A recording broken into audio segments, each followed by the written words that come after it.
a maldição de confiar na força do braço. Irmãos, esse negócio de confiar na força do braço é um negócio terrível, né? Que Deus tenha, né, sempre misericórdia de nós. Essa semana eu falei para o Anderson, né? E a gente de vez em quando a gente dá uma oportunidade para o Anderson aqui ministrar na sexta, mas no domingo é raro, né? E eu falei para ele que tinha que, não sei o que tem a ver isso com a pregação, mas, né? Senti vontade de falar isso. Eu falei para ele já no início da semana, eu acho. Falei, domingo você vai ministrar, né? E agora, depois que eu tinha falado para ele que domingo ele vai ministrar, né, eu fiquei sabendo que o médico marcou a cirurgia da Carol para domingo à noite. Eu tenho que levar ela no hospital. Então, umas coisinhas assim que, né? Alguém que é muito pentecostal, né? Ele já vem e fala, o anjo do Senhor veio e falou comigo, e ele apareceu, e não apareceu nada, né? Mas é um negócio interessante, né? A gente fica pensando, né? Você vê que Deus parece que, né, conduz a gente nas pequenas coisas. E Ele conduz a gente nas pequenas coisas também para mostrar para a gente, olha, eu estou aqui, viu? Né? Porque em que isso vai mudar na minha vida? Né? Qual a importância disso para a minha vida? Não tinha problema nenhum, né? Se não tivesse falado para o Ando antes, falaria depois que eu fiquei sabendo. Eu fiquei sabendo que a Carol vai estar domingo lá. Você vai. E não, para mim isso não vai mudar em muita coisa a minha vida, mas parece que é para mostrar, eu estou aqui, né? Então, sabe, nós cremos no poder de Deus, nós cremos nos milagres, né? Nós cremos que Deus faz muito mais do que qualquer reformado, qualquer pentecostal, qualquer neopentecostal possa imaginar. O homem mais cheio do fogo, se ele pensar em algo grande, multiplicar mais 1 bilhão de vezes, isso ainda não chegou perto do que Deus pode fazer, né? Então, nosso Deus é grande, mas acontece o seguinte, Deus tem regras, né? E Ele geralmente age dentro das regras. Tipo, né? O japonês vai lá e quer colher uma colheita maravilhosa nesse ano. A lavoura do japonês é do ladinho do brasileiro. Nada contra o brasileiro, nem a favor do japonês. Mas a horta do japonês, ele quer colher esse ano 1.000 sacas. Mas o japonês acorda às 4 horas da manhã e está lá, trabalhando. Não. E o brasileiro está lá, só sentado na rede. Depois ele vai esperar um milagre. Fala, mas esse japonês é carnal, hein? Não viu, será, no Velho Testamento, Levítico, né? Que o sacerdote não podia nem suar. Porque isso é carnalidade. Será que ele não conhece a Bíblia, esse homem, meu Deus? Olha, trabalhando o dia inteiro, se matando. Ele não conhece o Deus poderoso que eu tenho, só na rede, sentado lá. E não semeia nada, não faz roça nenhuma. Quem que você acha que vai colher uma roça grande no final do ano? É o brasileiro ou é o japonês? Né? Aí depende. Se o japonês confiar muito na força do braço, Deus pode mandar um vento ali e derrubar tudo, né? Mas enfim, o japonês tem uma chance de colher ou não, depende, né? Dependendo, se ele for muito arrogante, Deus pode mandar um vento e derrubar tudo. Agora o brasileiro não tem chance nenhuma, né? Porque ele não fez a roça, né? Então a palavra diz o seguinte, né? Se o Senhor não guardar a cidade, em vão vigia o sentinela. Mas Deus não está dizendo que você não tem que pôr o sentinela, né? Deus não está dizendo que você não tem que fazer a roça. Deus não está dizendo que você não tem que fazer a sua parte, né? Deus não está dizendo que você não tem que ir trabalhar e guardar um dinheirinho, procurar ter uma certa estabilidade. Deus não está dizendo isso. O que ele está dizendo é quando você busca uma estabilidade a ponto de não precisar mais de ninguém, não precisar de Deus, não precisar de vizinho, não precisar se humilhar para ninguém, né? E eu quero dizer uma coisa a vocês, o homem sem Deus, ou até mesmo quem tem Deus, se não estiver cheio do Espírito, ele não quer simplesmente uma proteçãozinha, ele não quer simplesmente melhorar de vida. Ele busca desesperadamente algo que o torne totalmente independente, que ele não precise, não só não precisar de Deus, como não precisar de ninguém. E eu conheci na Bíblia um povo que era assim. Era um povo, né, dos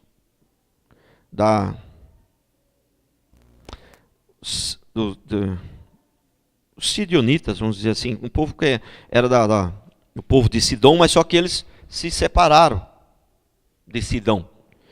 E olha, então o primeiro princípio queria compartilhar com os irmãos hoje é: o homem sempre busca conforto, segurança e independência. Ele luta desesperadamente por isso aqui e mais algumas outras coisas aí, mas basicamente isso aqui: conforto, segurança e independência, né? Então, eu não estou dizendo que o crente tem que ser masoquista, né? Ô irmão, você está comprando essa cama muito macia, cara. Eu comprei uma cheia de prego no fundo. Você está buscando conforto, cara. A gente é povo de Deus. A minha está cheia de prego. Entendeu? Então não é isso que a gente vai querer ensinar, e não é isso, né? É lógico que você pode buscar o conforto, mas contando que o seu coração não esteja tão desesperado nisso, a ponto de que você queira, né? Eu quero esse conforto para poder ter uma família melhor, eu quero esse conforto para poder pregar o evangelho melhor, para poder me relacionar melhor com as pessoas, para poder ajudar as pessoas, não para não precisar dos outros, né? Não o conforto porque eu sou preguiçoso, não a independência porque não, né? Vamos ler aqui o texto, né? Mas o princípio é esse: o homem sempre busca conforto, segurança e independência, e principalmente independência. Ai, mas a coisa que o homem mais gosta. Olha, se você acha que o homem gosta de chocolate, você pensa. Se você acha que o homem gosta sabe, de sorvete, se você acha que o homem gosta de muita coisa, mas a coisa que ele mais gosta é independência. Independência. A natureza do homem, né? O homem por si só, ele não gosta de ser mandado. Ele não gosta de depender dos outros. Ele não gosta de se humilhar. Entendeu? O homem, ele quer ser independente. Essa é a natureza do homem, né?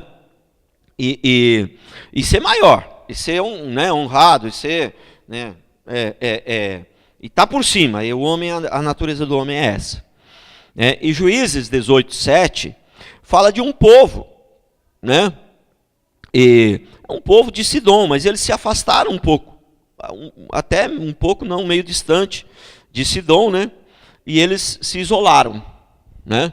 E quem gosta de independência, independência também é sinônimo de isolamento, né? Quando você quer ser muito independente, você vai acabar se isolando, né? E isolamento é morte na certa, né? Então, mas olha o que diz aqui, Juízes 18:7, né?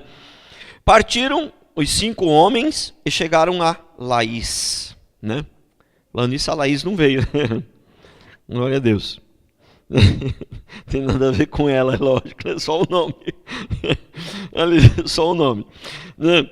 Então, partiram os 5 homens, chegaram a Laís. Isso aqui, Laís, é uma cidade. Então, tem gente muitas vezes que confunde essa questão, né, de cidades, né? Mas era uma pessoa ou era uma cidade? Irmãos, a maioria das cidades bíblicas, eu não sei se são todas, acho que todas não, mas a maioria delas, elas são nome de pessoas. Ela é uma pessoa, ela é uma cidade. Uma cidade que normalmente eram colocados nome de pessoas, né? Então, muitas vezes você vai ministrar até os dois aspectos, né? O aspecto da pessoa, né? A ênfase às vezes está na pessoa e muitas vezes a ênfase está na cidade. Aqui a ênfase está na cidade, né? Não na cidade de Laís, nesse povo, né, que morava nessa cidade em Laís, né? Partiram os 5 homens e chegaram a Laís. Esses 5 homens não eram dessa cidade, eram espiões, era o povo adversário. E viram que o povo que havia nela estava seguro, um povo seguro. E quando você acha que você está muito seguro, Você está muito bem, aí começa o perigo, né? Esse povo era seguro. Segundo o costume dos sidônios, em paz e confiado. Ah, que todo mundo gosta. Oh, meu Deus do céu. Segundo o costume dos sidônios, em paz e confiado. Ah, isso aqui o povo gosta muito. Nenhuma autoridade havia que por qualquer coisa o oprimisse. Quem não gosta, não tem nenhuma autoridade para mandar, fazer o que quer, né? Estou falando aqui da natureza normal do homem. Lógico que um homem cristão, já que tem uma certa maturidade, ele já passou esse nível, ele já está no outro nível, né? Mas um ser humano normal, que não é crente, ou até mesmo alguém que é crente, mas não amadureceu ainda, ele é fascinado por todas essas coisas aqui, irmão. Ninguém é autoridade sobre a minha vida, cara. Ninguém manda em mim, cara. Eu fazer o que eu quero. O cara já é o céu, já é a glória. Essa é que é a mentalidade do homem, né? Então nenhuma autoridade havia que por qualquer coisa os oprimisse. Também estava longe dos sidônios e não tinha trato com nenhuma outra gente. Olha como era essa cidade, irmãos. Olha como era essa cidade. Então, mais um versículo só. O texto é longo, é lógico que eu já estudei ele todo, mas eu pus aqui os textos principais. Mais um versículo só. Juízes 18, 10.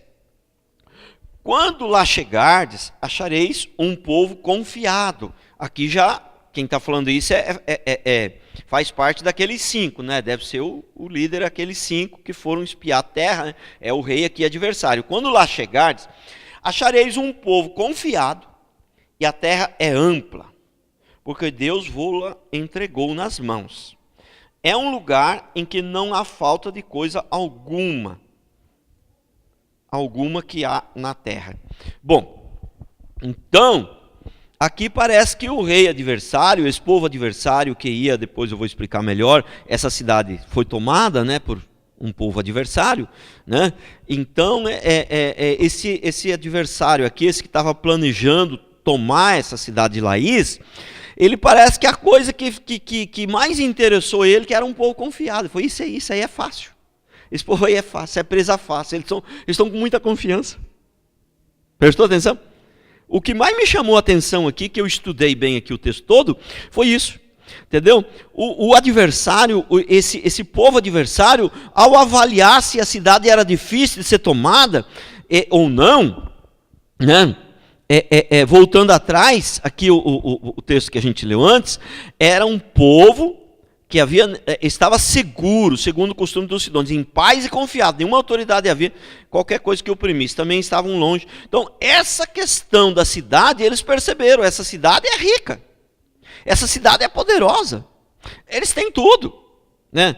Mas eles têm um ponto fraco. Vai ser molezinha para nós. Eles têm um ponto fraco. Eles são muito confiados, eles confiam muito no braço.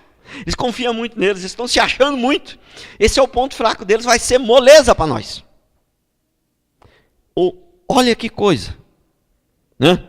Olha que coisa tremenda, né? Então, um homem, quando ele começa a ter muita confiança na força do seu braço, ele está caminhando para a morte, ele está caminhando para a derrota, ele está caminhando para a destruição, porque, né, a gente não pode ter força no braço. Não, como eu já disse, não que a gente não tem que fazer coisas, que a gente não tem que se preparar, entendeu? Você trancou a sua casa quando você saiu de casa? Eu tranquei a minha, entendeu? Eu tranquei a minha. E isso é incredulidade? Não. Isso é prudência, né? E isso é inteligência e prudência, né? E então eu tranquei a minha casa. Eu fiz a minha parte. O japonês da roça, lembra? Falei da roça? O japonês da roça semeou, ele fez a parte dele. O brasileiro ficou sentado na rede. Então é mais ou menos isso, né? Você saiu da sua casa e trancou a sua porta, né? E aí o japonês está lá orando: Senhor, quero ter uma boa colheita, não deixa que venha nenhuma praga. Mas ele semeou, ele trabalhou o dia inteiro. E aí Deus protege a lavoura dele e ele colhe bastante. E o brasileiro não plantou nada, está lá repetindo, nada contra o brasileiro, é só uma ilustração. Não estou querendo dizer que o brasileiro é mais preguiçoso que o japonês. Não estou querendo dizer isso, não. Né? Mas só uma ilustração. Mas o brasileiro não semeou nada, não fez roça, ficou sentado na rede e está orando tanto quanto o japonês. Vai colher alguma coisa? Vai nada. Entendeu? Então você saiu de casa. Não. Deixou a sua casa aberta, escancarada. E aí vem aqui na igreja e ora para ficar tudo certo lá, para não acontecer nada. Pode ser que Deus tenha misericórdia e te livre, tá? Mas é bem provável que vai entrar um ladrão lá e vai roubar a sua casa. Né? Essa possibilidade é bem grande. Porque você sai de casa, deixa a casa aberta, entendeu? Você não cuida das coisas que você tem. Deus falou que aquilo que Ele nos dá é para a gente cuidar, é para a gente, né, tomar conta direitinho das coisas que a gente tem. Entendeu? Da bênção do Senhor, não jogar fora, não ser relaxado, não ser. Fala para ser prudente, ser cauteloso, cuidado com o inimigo que está ao redor, rugindo igual o leão, e você não toma conta das coisas direito, né? Você não administra a sua casa direito, não lida com a sua esposa direito, não faz coisas direito, só vem aqui orar e quer um casamento maravilhoso, quer sua casa maravilhosa, mas não lida com as coisas direito. Né? É igual aquela história, o cidadão, né? Preguiçoso, né? Para não usar uma palavra muito forte, vagabundo, né?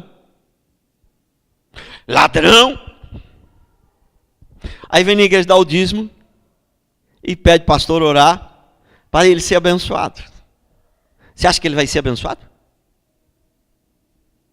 Pastor, mas está escrito na Bíblia que Deus abençoa quem dá o dízimo. Essa é a verdade. E pior que é verdade, está escrito na Bíblia mesmo que Deus repreende o devorador e abençoa quem dá o dízimo. Está ou não está? Isso é verdade, mas isso é só uma parte da verdade. Ela não é toda a verdade. Prestou atenção? Isso é só uma parte da verdade. Ela não é toda a verdade. Muitas vezes, quando a gente usa só uma parte da verdade, né, fica meio complicado. Né? Então, é assim que os falsos profetas trabalham. Se eles partirem de uma mentira, eles não conseguem enganar ninguém.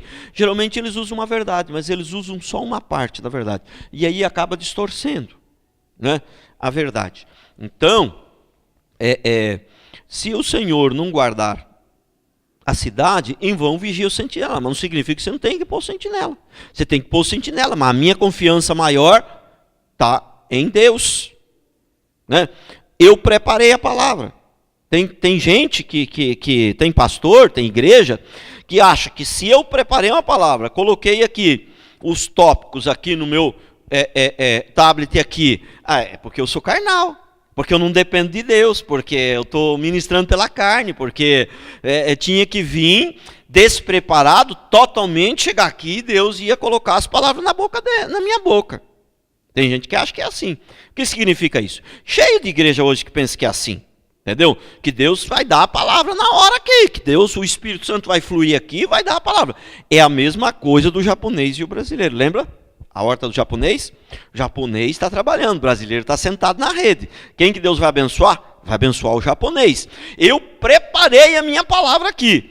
Me dediquei, mas a minha confiança não está aqui no meu tablet, nos meus pontos principais que eu coloquei aqui. Antes eu já, lá no quartinho, já quando eu chego, já peço perdão 2, 3 vezes. Senhor, tem misericórdia, perdoa os nossos pecados.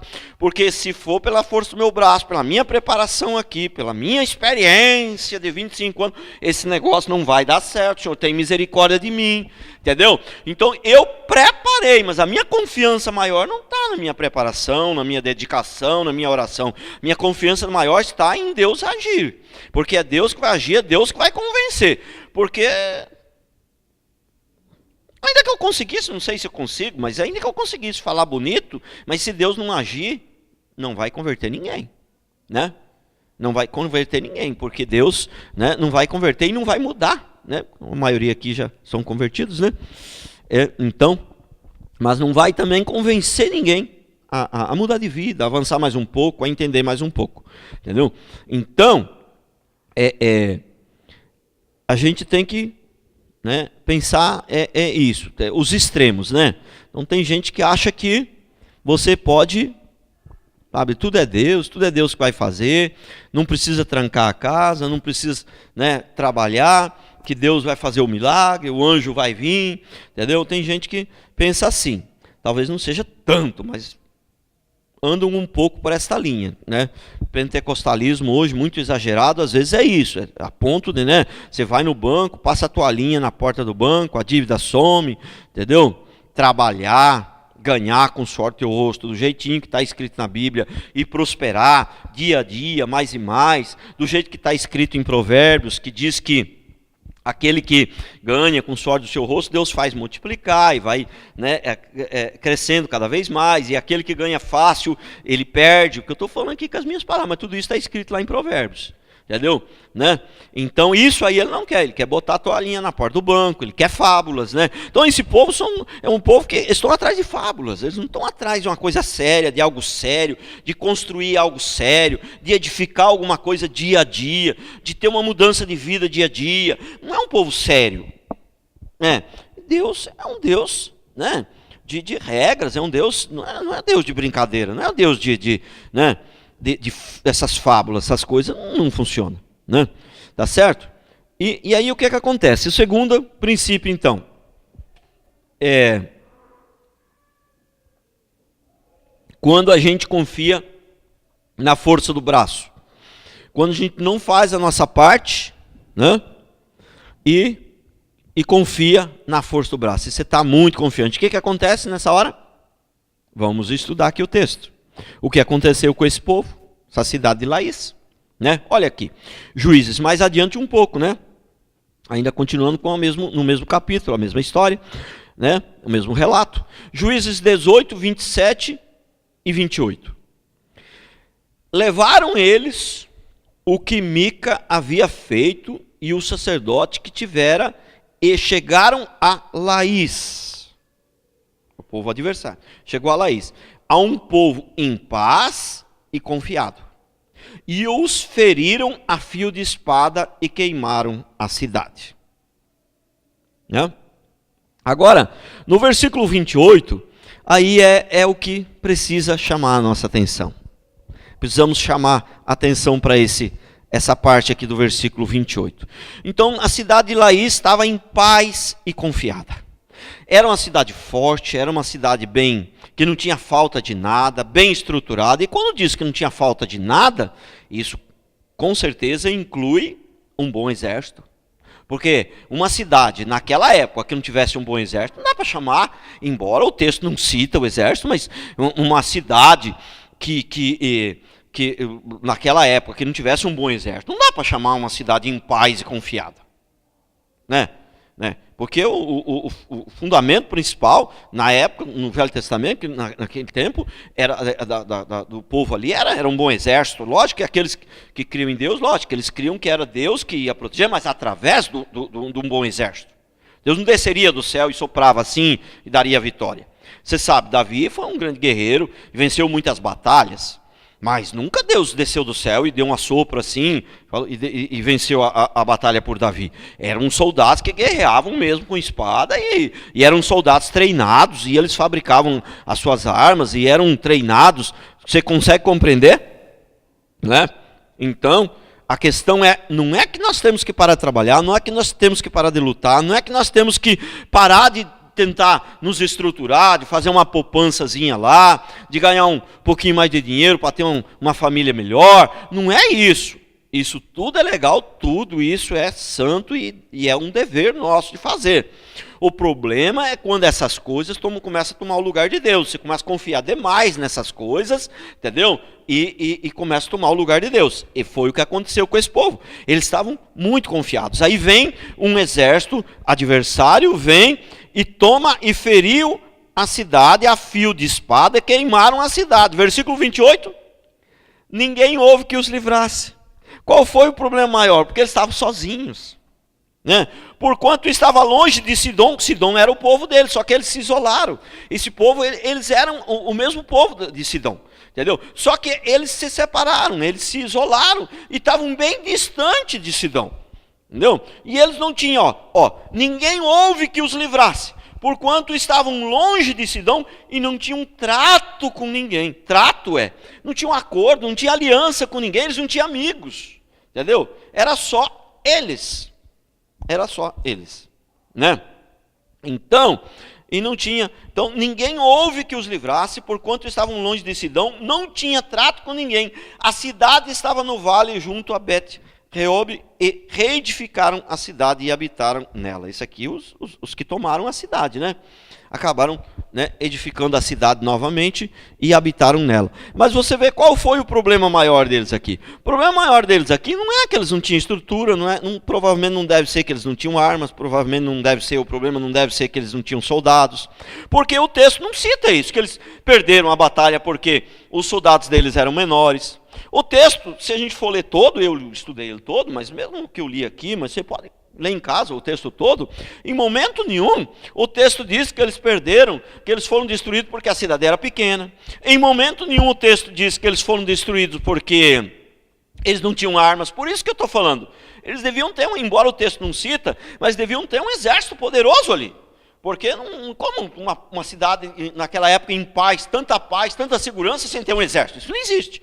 E também porque o texto não cita em momento nenhum que a cidade foi tomada porque o exército estava despreparado, porque não oraram, porque o exército, né, estava doente, né? Tinham circuncidado os soldados, e tem uma passagem que aconteceu isso, né? O povo de Deus perdeu a batalha porque circuncidou o povo e aí o inimigo ficou sabendo e eles estavam todos fracos, né? E tem uma passagem na Bíblia, né? Uma outra passagem que fala sobre isso, né? Então, mas o texto não cita nada disso. O texto cita o seguinte: por que eles perderam? Por que eles foram destruídos? Por quê? Porque não havia quem os livrasse e porque eles estavam muito confiados, eles estavam com muita confiança. Então, e também o que acontece com quem está com muita confiança assim? Quem está com muita confiança, ele está sempre despreparado. Ele está sempre despreparado, né? Está sempre despreparado, né? E um homem, um cristão não pode estar despreparado. Ele tem que estar sempre atento. A palavra diz vigiai, orai e vigiai. Então, vamos passar para alguns assuntos práticos, alguns pontos, né, práticos sobre isso aqui. Mas antes, para concluir aqui, ó. Então, a independência, ela acaba gerando morte. Você quer viver sozinho? Vai chegar uma hora que vai fazer falta. Aquele irmãozinho meio carne e pescoço lá que te dava umas catucadas, vai ter hora que vai fazer falta, né? Aquela ajuda, aquele líder, né, que te oprimia de vez em quando, que você achou que te oprimia, que muitas vezes contrariar pode ser entendido como uma opressão, né? Mas depois, se você entender que aquilo ali vai te fazer bem, né? Então, porque muita gente quando está, né, se chamar atenção, ele pode entender aquilo ali como uma opressão, mas na verdade, né, e é verdade que alguns líderes oprimem o seu povo, isso é um fato, né? Mas não são todos os líderes que oprimem o seu povo, né?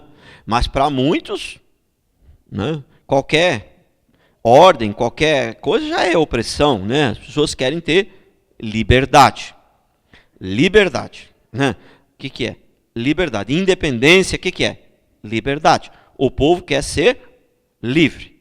Irmãos, quer ser livre e independente. E você vê que a Bíblia fala de que Deus nos libertou. E agora nós somos livres. Correto? Jesus nos libertou e em Cristo Jesus agora nós somos livres.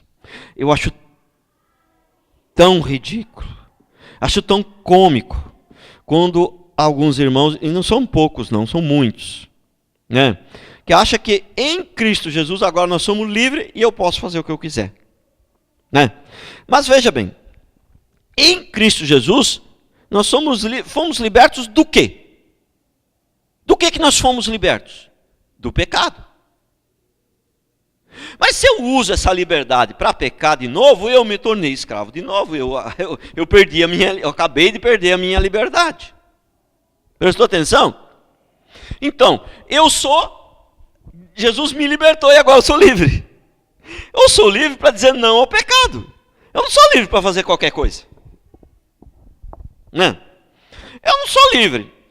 Porque tem alguns que ficam tiririca se você falar que é escravo de Jesus. Vai, escravo? Eu não sou escravo, eu sou servo de Jesus. Né? Fica tiririca. E eu sou escravo com muito prazer. Com muito prazer. Ser escravo, entendeu? E o tema hoje não é esse aqui. Eu não vou explicar o que é a diferença de escravo e coisa, mas... Né? Mas muitos entendem, né? Servo como aquele que serve quando ele quiser. Né? Na hora que ele não quiser, ele não serve. Isso aí para Deus não serve. Boa. Né? Isso aí para Deus não serve. Eu sou escravo do Senhor. Eu vou servir Ele a minha vida inteira, quando eu quiser e quando eu não quiser. Quando eu tiver com vontade e quando eu não tiver com vontade. Né? Eu sou escravo do Senhor com muito prazer. Por que eu sou escravo do Senhor com muito prazer? Porque eu não quero ser escravo do pecado. Eu não quero voltar para a senzala. Entendeu? Então é a mesma coisa você chegar no escravo e falar, agora você está livre. Mas de quê? Você livrou-se o escravo do quê? Você vai lá e você paga, compra ele. Quanto que é esse escravo aqui? É 10 mil talento. Dá os 10 mil para o dono dele lá, para o senhor lá, e compra esse escravo lá e aí, pode sair da senzala. Aí o escravo agora estou livre. Valmir me libertou. Ah, que legal. Pastor Valmir me libertou. Agora eu estou livre. E agora que eu estou livre, eu vou voltar para a senzala. Aí. Você entendeu? Mas que graça tem ser livre assim? Você se libertou para voltar para a senzala? Então, Deus nos libertou. E agora nós somos livres. Em Cristo Jesus nós temos a liberdade para dizer não ao pecado, para não voltar mais para a senzala, para não voltar mais para o pecado. É essa a liberdade que eu tenho, de não mais pecado, de dizer não ao pecado. Não tenho liberdade de fazer o que eu quero. Imagina, se eu agora sou servo de Deus, sou crente agora e eu tenho liberdade de fazer o que eu quero. Imagina, que liberdade é essa? Não existe essa liberdade. Eu tenho que fazer o que a Bíblia ordena. Eu tenho que cumprir os mandamentos do Senhor. Eu tenho que seguir as ordenanças do Senhor. Eu tenho que seguir as orientações do Senhor. Como que eu sou livre? Eu sou livre para não pecar mais. Sou livre para não voltar para a senzala. Sou livre para não ser escravo do diabo agora. Sou escravo de Cristo. O homem não tem como deixar de ser escravo. Um homem vai morrer escravo, todo ser humano da face da terra. Um escravo do diabo e outros escravos de Cristo. Esses são, aleluias, louvado seja Deus. Irmãos, as pessoas não entendem que ser escravo de Cristo é a coisa mais maravilhosa que você possa pensar, imaginar. Eles acham que ser escravo de Cristo é uma coisa ruim. Meu santo Deus, ser escravo de Cristo, não existe coisa mais maravilhosa que ser escravo de Cristo. Mas tem gente que acha que ser escravo de Cristo é coisa ruim. E aí? Como é que faz agora? Não, ser servo de Cristo é bom, escravo de Cristo é ruim. Irmão, ser de Cristo, servo, escravo, o que o senhor quer, pai? O senhor quer que seja servo, escravo, o que o senhor quer, pai? Se quiser alguma coisa a mais de mim, pode pedir, senhor. Entendeu? Tudo que Deus quiser de mim, tá bom demais. O que o senhor quer de mim? O cabelo, o pé, a cabeça, a perna, o que o senhor quer mais, senhor? Mas só isso, senhor. Pega tudo, mais alguma coisa, senhor. Sabe como o povo não se entrega de tudo? O povo, né? Ah, eu sou de Deus, mas peraí também. Nem tanto assim, né? Servo, tudo bem, mas escravo, não. Quer dizer, eu estou aqui para servir a Deus, mas também não é tanto assim, não. Presta atenção. Então, por quê? Por que isso? Porque o povo está sempre buscando a independência. Está sempre buscando a ser livre. Livre. O povo quer segurança, quer paz, quer liberdade e quer independência. Mas, você viu aqui, aquele povo em paz, seguro, né, independente, e um povo poderoso, o que aconteceu com eles? Né? E aconteceu com eles, foram destruídos. E por que eles foram destruídos? O texto aqui diz, porque não tinha quem os livrasse. Porque eles estavam longe do seu povo. Eles se distanciaram do seu povo. O texto diz que eles estavam longe de Sidom. Né? O texto não diz que foi porque o soldado cochilaram, ou pegou de surpresa, estava dormindo. Nada disso. Eles estavam, não tinha quem os livrasse. Eles estavam longe de Sidom. Né? E a cidade, né, E eles confiavam na força do seu braço, né? Não tinha ninguém para os ajudar, né? Então, veja como é terrível essa coisa da gente confiar no braço. Tem até um texto, acho que é Jeremias, que fala: maldito o homem confia, né, na força do braço, né? Que confia no outro homem, né? Quer dizer, confia na força do braço, confia ali, na verdade, está se referindo a confia nele mesmo, né? Confia no homem, né? É nele mesmo. Ou então em outro também pode ser, mas o texto, na verdade, está se referindo mais a ele mesmo. Quando a pessoa confia em si mesmo, né? Então, alguns exemplos práticos aqui para a gente encerrar. Hoje eu não vou me demorar muito, que é sexta-feira. Depois nós vamos encerrar com mais um cântico aí. E os irmãos do louvor já vai se preparando aí. E alguns exemplos práticos. Então, o povo estava seguro. Então, o que é isso? A gente querer esse excesso de segurança. Esse excesso de segurança também tem a ver com um monte de coisas, mas tem a ver também com uma certa preguiça também. Eu estou muito seguro, aí eu não preciso lutar. Eu posso ficar acomodado, porque eu estou bem seguro, né? Tem a ver com... O que acontece? Muitas vezes, as pessoas elas têm fé para conquistar coisas, mas elas não têm fé para pagar o preço para sofrer, né? Então, mas os apóstolos, eles não tinham fé só para conquista, eles tinham fé para sofrer, eles tinham fé para pagar o preço, né? Então, a verdadeira fé, qual foi a maior atitude de fé de Abraão? Qual que foi a maior atitude de fé? Não foi pensar grande. Tem gente que acha que fé é pensar grande. Espera aí, pensar grande o mundo pensa também, né? Vai perguntar para aquele dono do McDonald's se ele não pensa grande.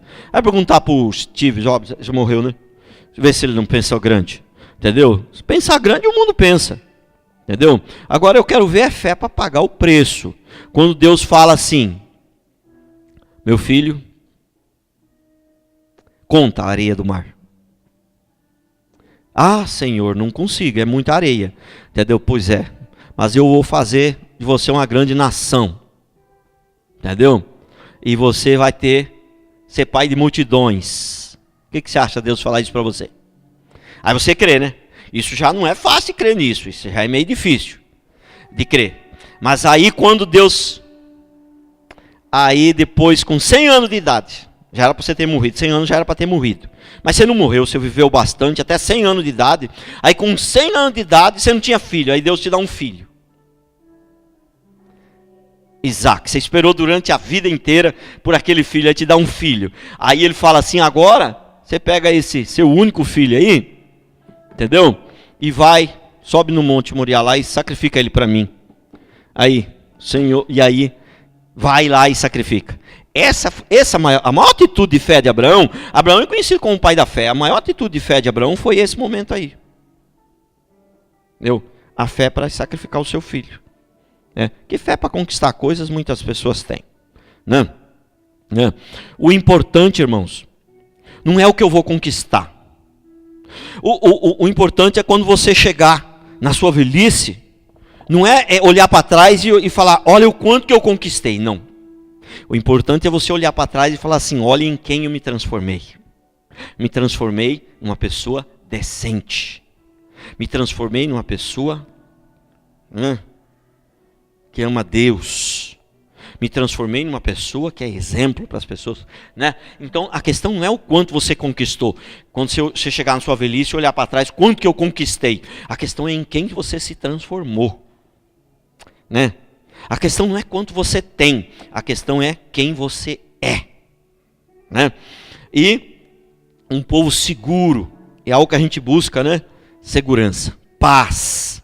Um povo confiado, um povo que confiava. Eu fico ouvindo muitas vezes, né, pessoas, né, geralmente pessoas imaturas, né, tanto espiritualmente quanto de idade também. É um perfil mais dos jovens, né? Eu sou de maior, né?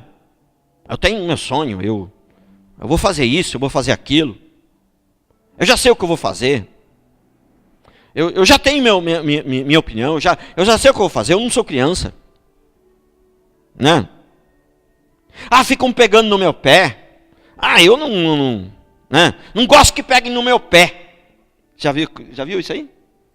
Esse é o perfil de alguém que já está sofrendo por causa do seu coração, né? E se não mudar de vida vai sofrer mais. Esse é o perfil, né? Não gosto que ninguém pegue no meu pé. Eu não sou criança. Eu já sou de maior, eu já sou grandinho, já sou crescidinho.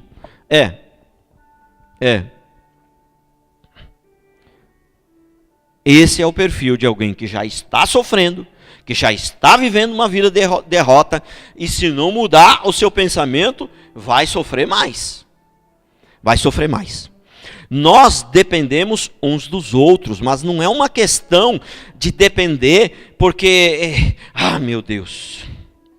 Ai, meu Deus, que coisa ruim, meu Deus, ter que depender dos outros. Mas eu entendi, o pastor falou que tem que depender, então, que coisa chata. Mas eu vou depender. Não é assim não, irmãos, não é. A gente tem que ter prazer, a gente tem que saber que isso é bom para nós. Tem que saber que tudo que Deus fala, que é para a gente fazer, é porque vai ser bom para nós. Se Deus falou que a gente precisa depender dele, e que a gente precisa depender dos irmãos também, é porque ele quer o nosso bem, ele não é um desmancha-prazer. Né? Mas como é comum os jovens de hoje, então? Os jovens de hoje, né? Não, eu sei o que eu vou fazer. Né? Eu já tenho meus planos. Eu não gosto de que se meta na minha vida. Né? Eu não gosto de conversinha. Né? Não preciso que ninguém me dê palpite. Né? Os jovens hoje até que frequentam a igreja têm esse tipo de mentalidade, vamos dizer assim.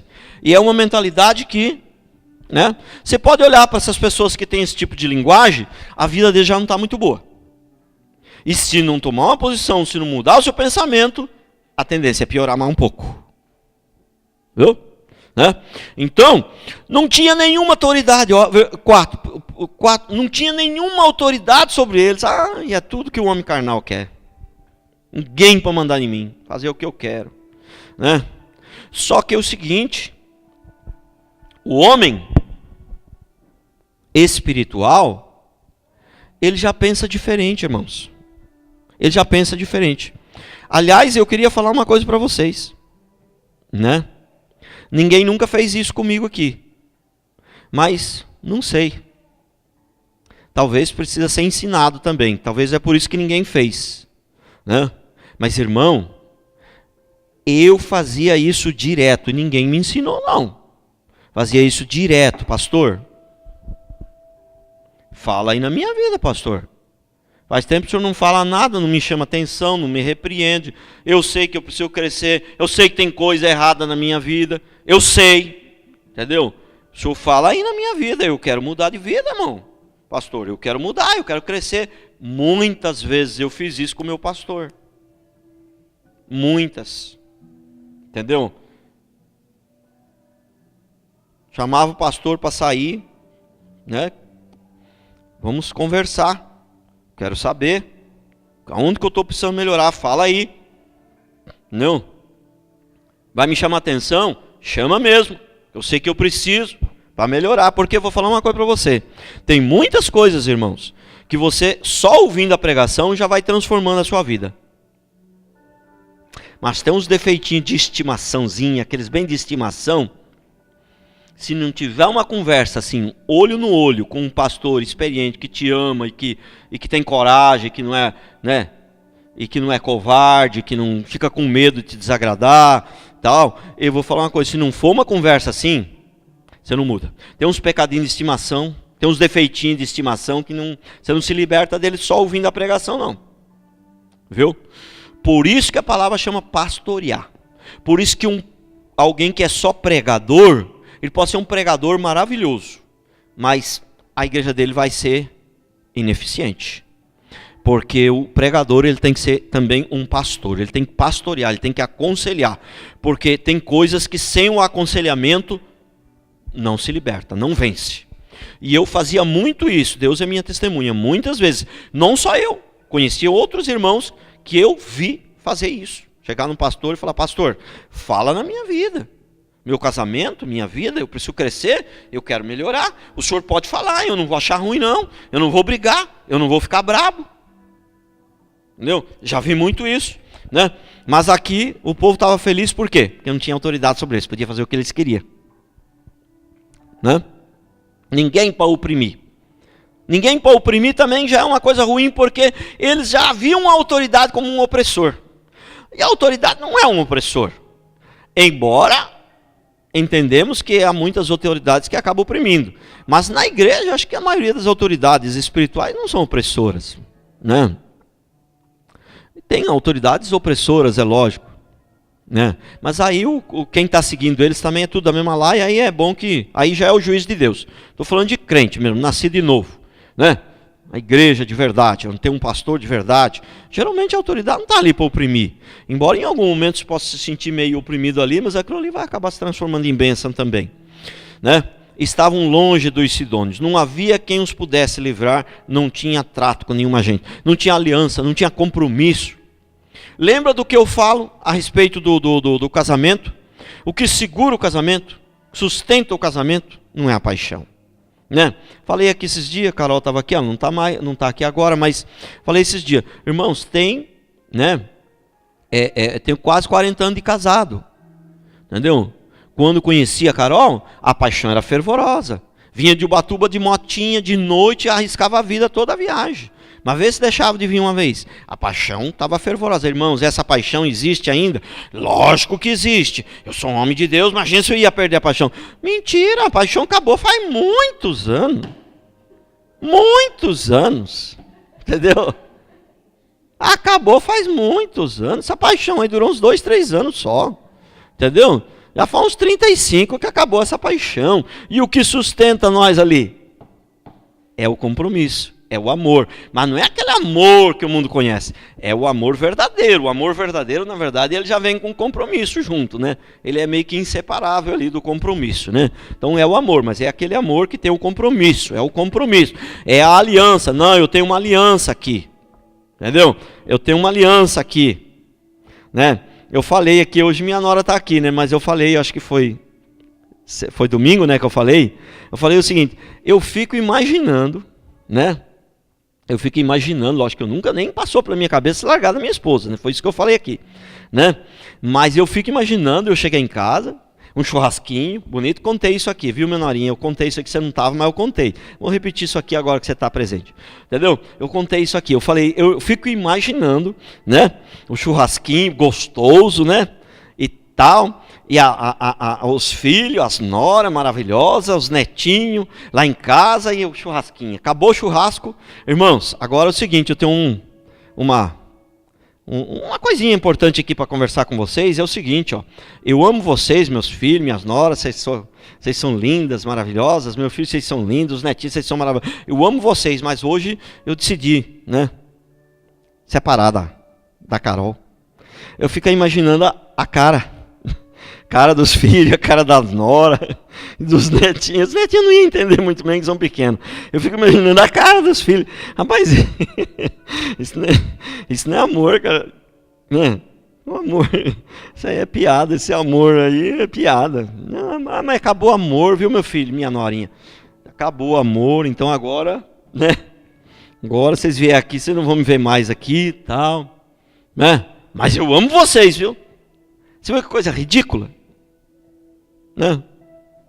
Tem jeito, irmãos. Tem jeito. O Deus fala que se a gente não amar os irmãos, a gente não ama a Deus. Mas se eu não amar meus filhos, minhas noras, meus netos, se eu não amar minha esposa, como é que eu vou amar um? Eu se amar um, tenho que amar todos. Porque se eu prejudicar um, eu prejudico todos. Você consegue compreender? Amém?